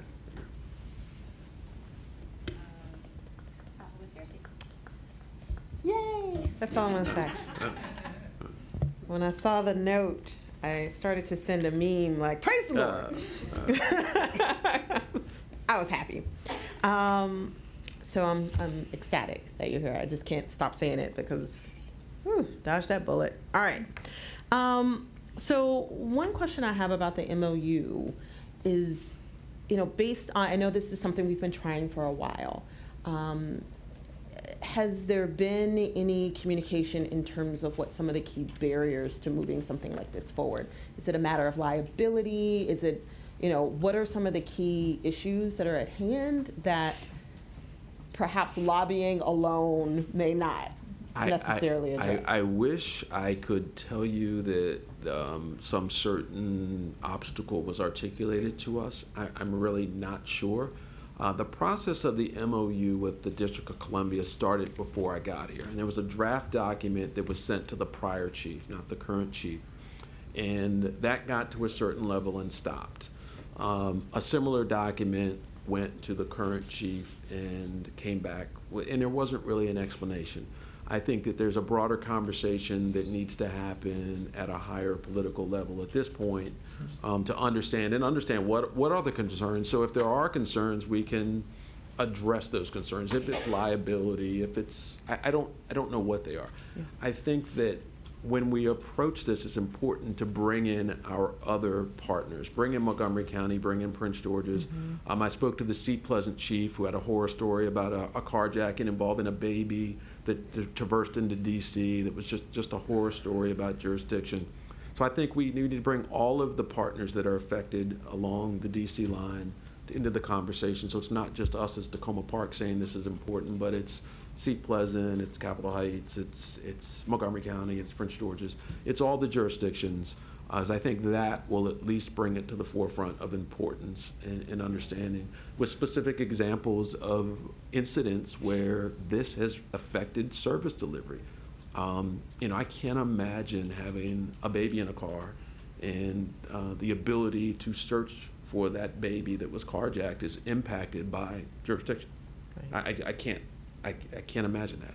So I think that we need to collectively pull together as many people as we can and then have that discussion with the District of Columbia. But to answer your original question, no, we haven't been given any specific reason why there's, maybe it's just because we're a smaller jurisdiction. Well, we don't have one with Montgomery County, we don't have one with Prince George's. why do we need one with Tacoma Park? I'm not sure. Or it could be Pandora's box. I mean, Could be. You start with one, and then you have how many coming into DC? So, but I do think that it would be helpful for us to start having these conversations, at least to get to the root of what some of their concerns are, so that we can try to move things forward. And there are absolutely ways within the MOU to restrict the ability for officers to take enforcement outside their jurisdiction to limited situations. So you're not having officers pulling traffic stops in the District of Columbia. So maybe clearly defining what the circumstances are that our officers and vice versa, their officers can take action within the other jurisdiction would help, alleviate some of the concerns. Yeah, no, that's great. And so another question, I know we've had lots of discussions with residents about when to call the police and what number to call. So can you talk just a little bit more about what the plan would be? I would assume, some of the announcements that we're making would be one tool, but would there be perhaps a plan to try to also engage residents in like neighborhood association meetings, things like that, so that we can more broadly because I think this is a really important discussion to have with residents, and I do believe that there's a lot of confusion around when to call the police. I agree. We had this conversation on our Chiefs Advisory Board about people being very hesitant to be labeled as racial profiling, and they won't call for legitimate incidents. And then vice versa, you have people calling for incidents that they shouldn't call because they're racial profiling. What we planned on doing when the recent incident happened is having a citywide community meeting. We had a ComStat meeting, I don't remember when it was, maybe 9 months ago or so. So our goal is to have a meeting here with residents to specifically discuss this issue and other issues within the police department. But also, in addition to that, every time we go out to community meetings to bring the same message. So not only in our social media, but also any other way we can say, this is what's suspicious, this is what's not. We really, really don't want to discourage people. I've had people after the Crescent Place incident say, hey, I saw this person, break a window of a car, but I didn't want to call because, I don't want to be labeled as that person. That's suspicious. So someone breaking the window, they didn't lock their keys out of their car. We struggled with the conversation of the park behind the middle school, of when to call if there were kids there that were disorderly and at what level. And we had a very long conversation about that. And it's very hard to define, but we clearly need to define what is not suspicious.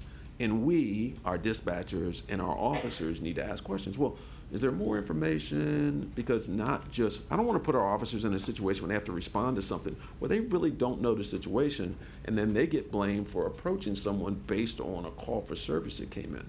So I think we need to take the lead, and that's what we're doing on defining, first and foremost, when not to call. But in the same token, encouraging people to call for specific reasons. Yep, great, thank you. Thank you, Mayor, and thank you, Chief, for the presentation. And I think all the things you're talking about are great illustrations of why we're happy to have you here, because it's the kinds of forward-looking things we really do want to see. And I'm just going to mention a few that I noted. I will just add that with the MOU, if there's ways that I can be helpful along with my colleagues, happy to do that. I'm really glad that you mentioned Elizabeth Wallace, who I'm glad to see is still here, because I remember a few years back, she and I met with several of the officers to talk about, I think, maybe the incident you're talking about. And, there wasn't really a way to kind of get to it after the fact. And I think what you're talking about now sounds like it has some potential, of course, if both parties are willing to do it. But I appreciate that, and Elizabeth sticking with that. On the question of when to call, and if you had that meeting you talked about, that would be great. But does that also apply? Is there something that can be done in terms of training for dispatchers too, or do you kind of not want the dispatchers to be steering people in a certain way? No, absolutely. We want dispatchers to ask probing questions. It not only helps the officer for officer safety reasons, but it clearly defines when officers go out what they're getting into. We absolutely want, dispatchers to ask those questions. It's not necessarily a negative, it's just wanting to get the facts. And that's not saying, are you sure that's suspicious? That's saying, okay, well, in addition to them sitting on the wall, what are they doing that is suspicious? Can you explain what they've done in addition to? So when the officer, okay, did you see any weapons or anything to that effect? So when the officers go out, they already have, no weapons observed. When you ask less questions as a dispatcher, you put the officer in either the position of having to ask the question or go to a call and not have that answer resolved. Okay, that's helpful. You mentioned the activity behind the school, and I'm not sure if you're talking about the area behind Piney Branch, back by the skate park and so on. I know it's overlapping jurisdiction, but I do continue to get expressions of concern about that. So to the extent there's more that can be done there in association with the county, with your former force, that would be great. And then the last thing, I just want to say, stop signs, because I still just see so many. And I know you can't be everywhere, and I know when you're responding to something more significant, that has to take priority. But I'm just really worried about seeing how, and maybe there's something in the world that's making people not stop, but if there's some things, some steps that can be taken, I just want to mention that. We've had several problem sites that we've identified, that our traffic officers identified. I think it's very important that if you have problem sites that you communicate them to us so we can add them to our list. Okay. We can put signage out. We can do multiple other things to gauge how significant the problem is. Okay. We've been working on several problem areas within the city.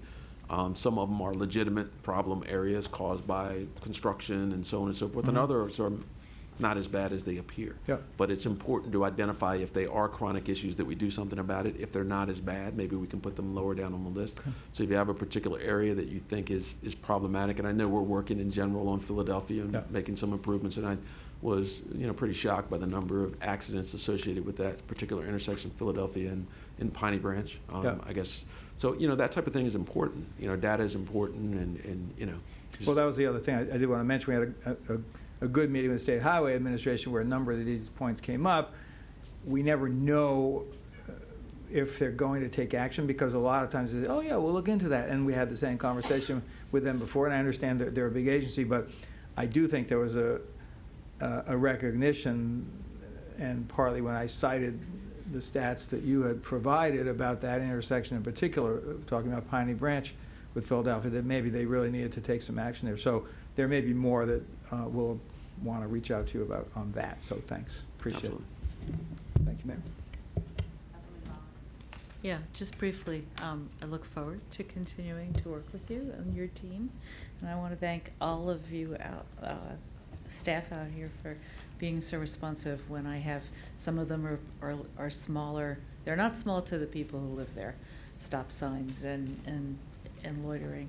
And some of them are really quite large problems, and I really appreciate the attention that you've given to all of this. I wanted to, these all look good to me.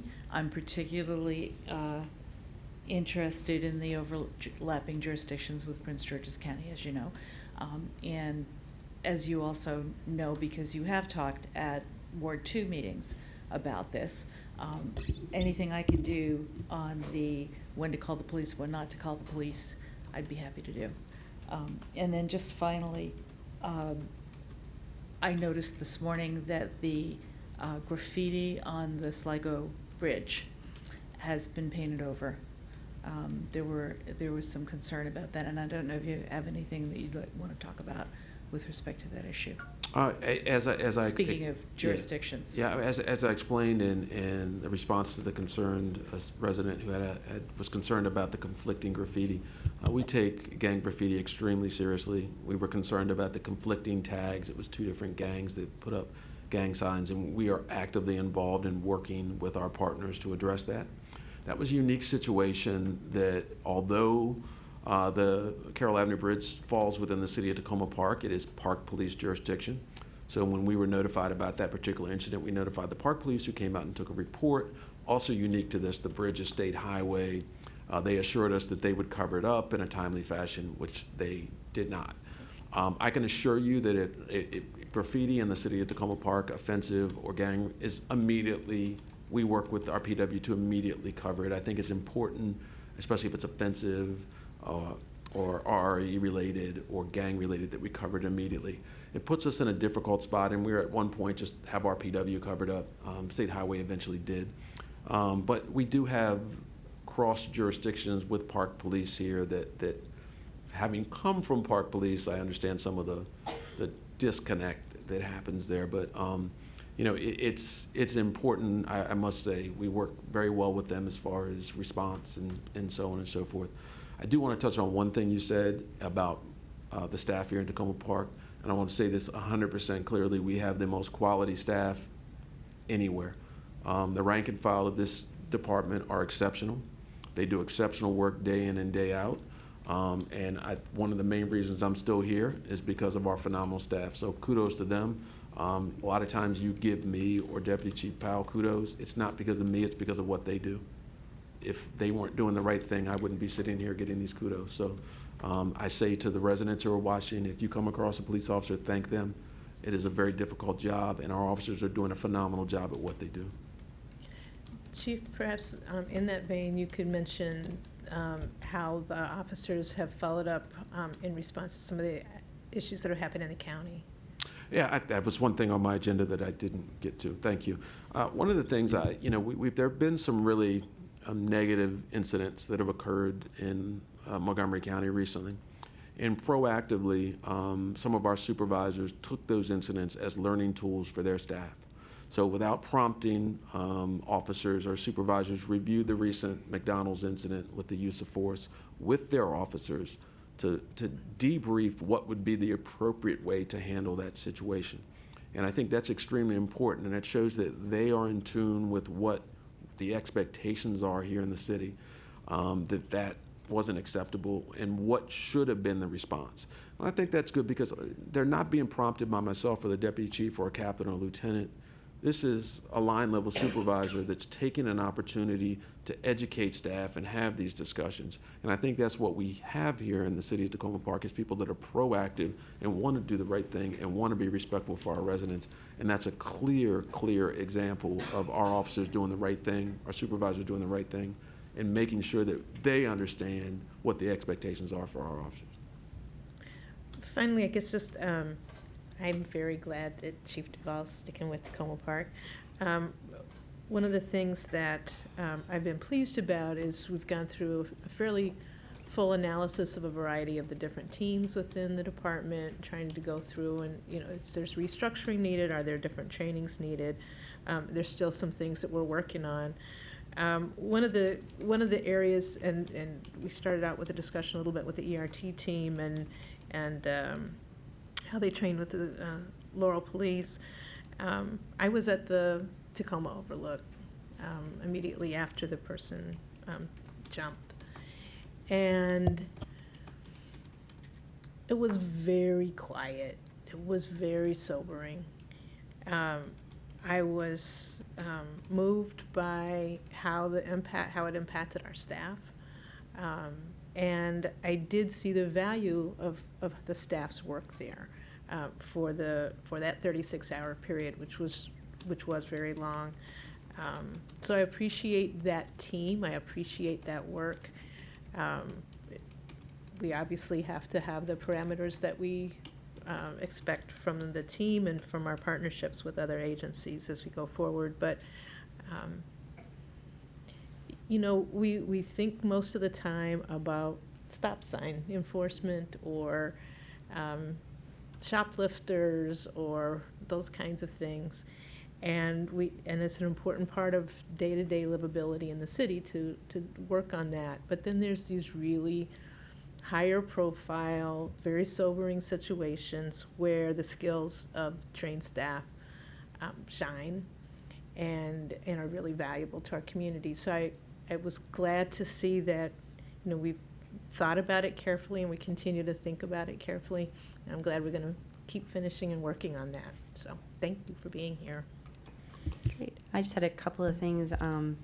One, regarding the Crescent Place incident, I just want to thank you, Chief, and the whole department for how quickly you addressed that situation. I think it was something that came to our attention, and you know, the incident was reviewed very quickly.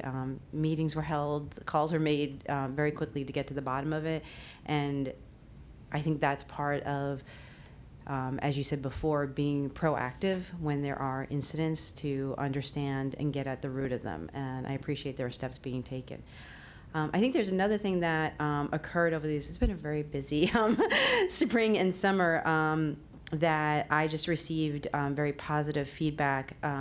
Was the handling of when Mr. Briscoe was killed in Prince George's, and there was a great deal of mourning that took place in our city over a number of evenings. And you know, I know some residents, they didn't know what was going on.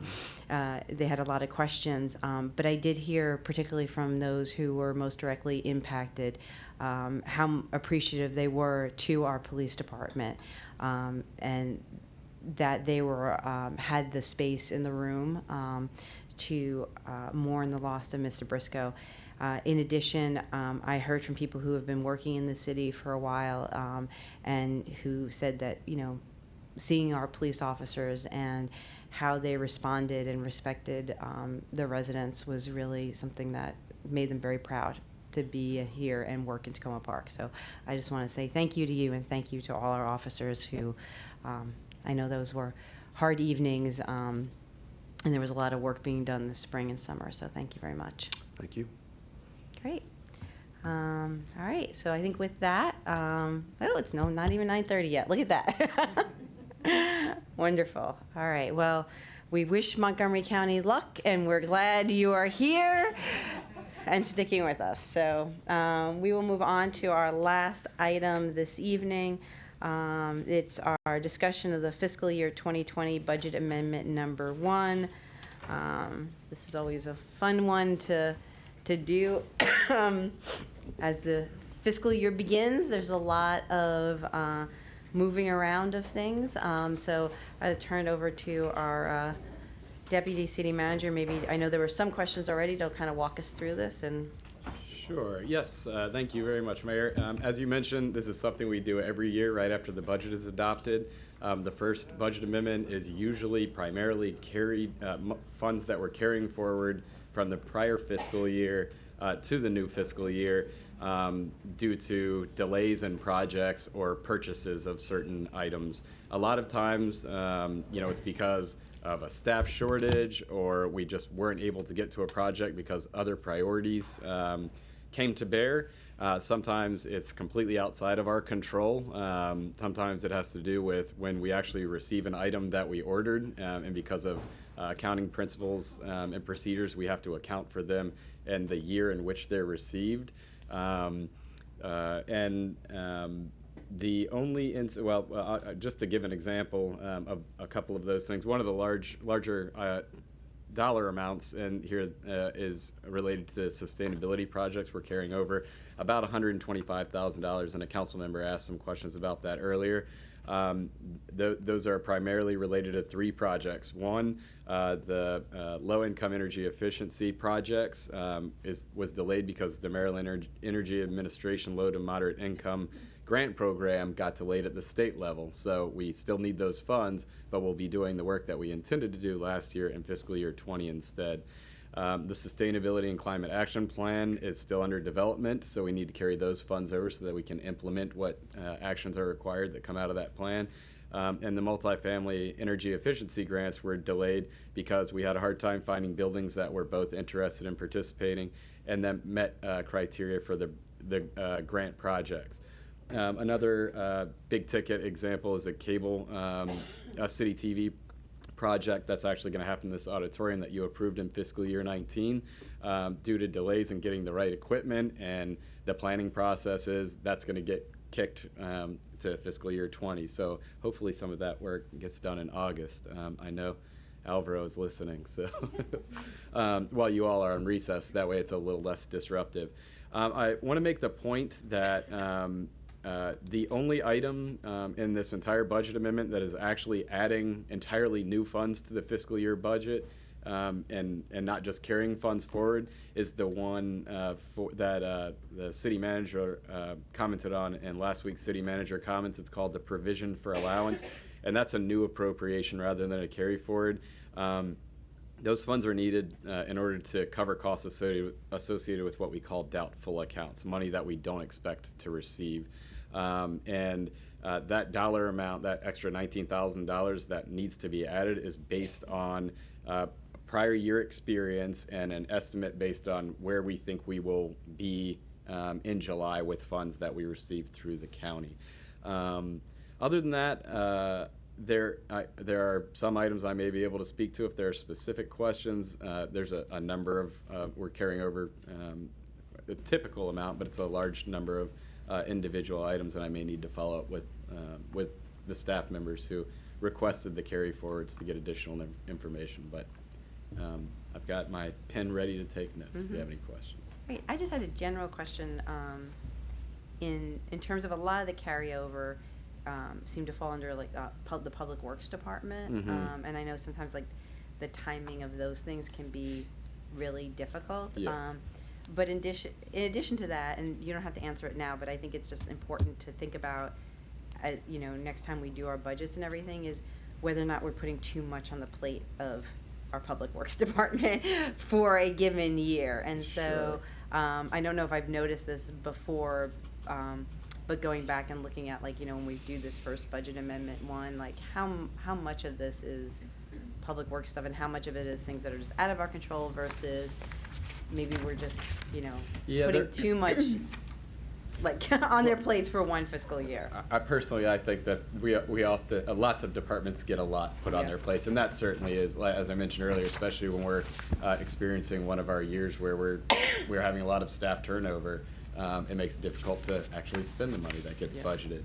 Certainly something to think about, and you know, there are also cases where we budgeted for a certain thing and we actually realized savings in a certain fiscal year, but we know that that same thing is going to cost more because of, you know, for example, increased recycling tipping fees or something like that. And oftentimes we'll use those savings and carry it forward so that we don't have to do an appropriation of entirely new funds. We can use funds that were already budgeted for that purpose just in a prior fiscal year. I think there's a couple things with the Public Works projects. First is June 30 is the middle of the construction season. So it's hard to know by March when we're doing the budget where exactly we'll be on June 30. The pedestrian bridge out front is a perfect example. Right. So there's that, and with rain or whatever, you don't know. The other side of that is, what if you don't budget it in this year, and then it's the time to do it, and it's a big ticket item. You do need to, for a conservative financial perspective, you need to have the monies there. So it's always an issue. How we categorize it, how we describe it through the budget process is something we're working on to improve. But those things are the construction projects in particular are the tough ones. Well, a lot of things we purchase or intend to get done during the summer. Community grants is one where a lot of those funds are given out during the summer, and they may be given out July 2nd instead of, you know, June 28th or whatever, and we have to account for the funds being carried forward. One thing about the construction, Public Works construction projects, particularly for the Glenside sidewalks, I think it's important for us to also think about, as we undertake these projects and as we start to try to better deal with stormwater management associated with these projects, it takes more time for design to actually deal with the larger amounts of rain that we're getting. And so at least for the Glenside project, part of the delay was really associated with really trying to deal with the stormwater piece, which is a lot more complicated than just putting the sidewalk up. So I think it's important, you know, as we're kind of looking at some of these public works projects, especially as they, it's kind of go in one time and try to do as much as you can, as we are also trying to address things like stormwater management and things like that and kind of tie it into these projects, it's likely to result in perhaps more delays for some of these what would typically be bread and butter, just put a sidewalk in, is taking longer. Well, that was Yeah. true with Lincoln Avenue, too. Yeah, and very little, unfortunately, goes off without a hitch. The library construction project is a larger example of where, we learned this new information, also related to stormwater, and it pushes things off a year or 2 years. And that's why we keep carrying forward money for the library that's been budgeted every year. Hopefully, we get to spend it this year. Councilmember Smith? Thank you, Mr. Dan Weber.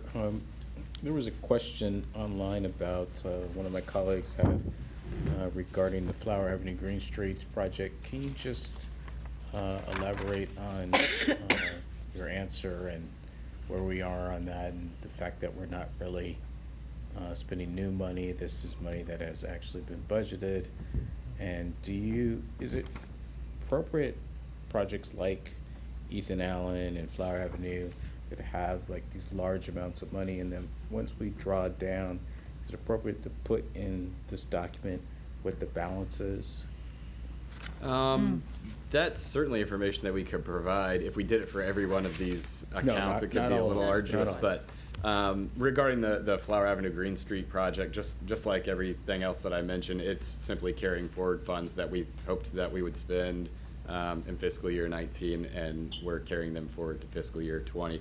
That has a lot to do with timing and some delays that you're well aware of. Just want it on the record. Yep, Yeah. but there's no new money there. Okay. Councilwoman DeBala? Thank you. Yeah, along those lines, so I got confused as being one of the people who brought this up, because it says Increase. $312,000 increase, and then $882,000 increase. Now, that's out of a really, really large Flower Avenue project, for sure. Sure. But it's not Ye- actually an increase. That- It's a that's transfer. correct. Okay. We So use the. That's how I got confused. It's completely understandable. And a lot of times we're talking about these budget items, there's a lot of accounting terminology that we use that we should either explain or not use at all.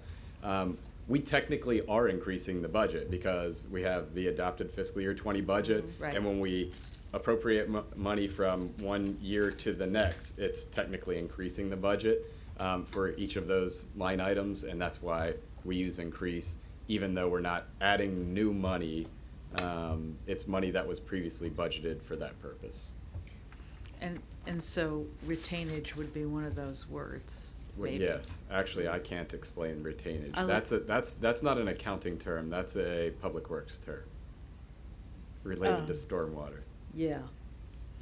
Yeah, I tried to explain it to myself. I'm not sure if I got it or not. I have one other question. Give me a moment. The sidewalks. So that's the same thing, increase and retainage, but that's not an actual literal increase. It's Okay. not a literal, well. And I know also that was because of the design of the stormwater systems and also because of the weather last year. Correct. Councilwoman Searcy? Thank you. So one thing that did come to mind to me when reviewing was it's along the point that the mayor raised, but albeit a little different. For those projects that are carrying over for whatever reason that are really more staff dependent. For me, Public Works, I'm like, those contracts are written and we're just waiting on bringing people in, right? So that's pretty much a done deal. But for those projects that are more staff contingent, like grant programs, things like that, you would actually need staff to administer. One thing that came to mind to me was what would be the impact of planned activities for the next fiscal year. So if you have, let's say we have a lot of projects in, that Gina would be working on, some of the sustainability projects that are really staff reliant, and we weren't able to do them for whatever reason, but now they're gonna have to roll over into that next fiscal year. what impact does that have on other projects that we had planned for that person, given we have a limited amount of staff for this fiscal year? Like, are we basically going to find ourselves in a situation in some cases where you're constantly rolling over Vicious because you cycle. only have a certain number of staff? Is that, for That's- example, the public art? Yeah. Right, so there is that. We did try this during this past budget to talk about that more specifically, and I thought I was really appreciative of the council of bringing that up. And so, yes, I think we have to be very specific about that. And we also have to then sometimes make tough decisions. Yes, this project may need to be carried over, and we have that as a priority, but that means that X doesn't also happen. That something else has to come off the list, and we need to be explicit about it. So I appreciate that very much. Yeah, I think that's a good observation, and it's something I think every local government experiences, where you have projects that you think you're going to get done in May or June, and they get pushed to July and August, which means the things at the end of the next fiscal year may get pushed to July or August. Yep. And so do you all, and I'm sorry, because I'm thinking sweeps, because that's what we're dealing with right Yeah. now. You didn't spend your money, it's getting swept. It's going to something else. So do we do sweeps at all? Like, is it the case that we hit a certain point in the fiscal year, realize that certain projects are not going to be done, and make a decision to reallocate those funds to something else? And how far in advance do we do that, so that, you know, you could provide some feedback on? So, in different years, we've done that, and sometimes it's been explicit that in about January, the council looks at where we stand with the finances and whatever, and have a discussion. And sometimes there's certain accounts or topics that we particularly look at. We've been trying to be more explicit about it when we do budget amendments. So the first one doesn't really, but it's more like the second and third budget amendments through the year can be very explicit about those things. And also when you get the quarterly financial reports, where is it that we're standing on some of these things? Are good times to look at that. And so I appreciate that. I think it's really helpful that it's on our minds when we talk about workload and the spending of money. And so I think it's not so much this time, but certainly by the next budget amendment, I think that needs to be a very good conversation that we have. Right. And it's good to share with our staff to remind them that they need to bring it up. Yeah. Yeah, and typically when something like that is done, it's because it's very deliberate. It's because you know you're entering a very difficult budget year, and you need to realize savings in the current fiscal year, and that means a reduction in services or programs or something like that in the current fiscal year. But we can go through exercise where we ask each department head to provide 10% of their budget or whatever, how they would allocate that, and make decisions about what in collaboration with the council, obviously, about what we could save and what the implications of saving those monies would be. Yep. Yeah. Thank you. Great. All right. We're done. Have a good night, everyone. Thanks, Talisha. Usually quiet.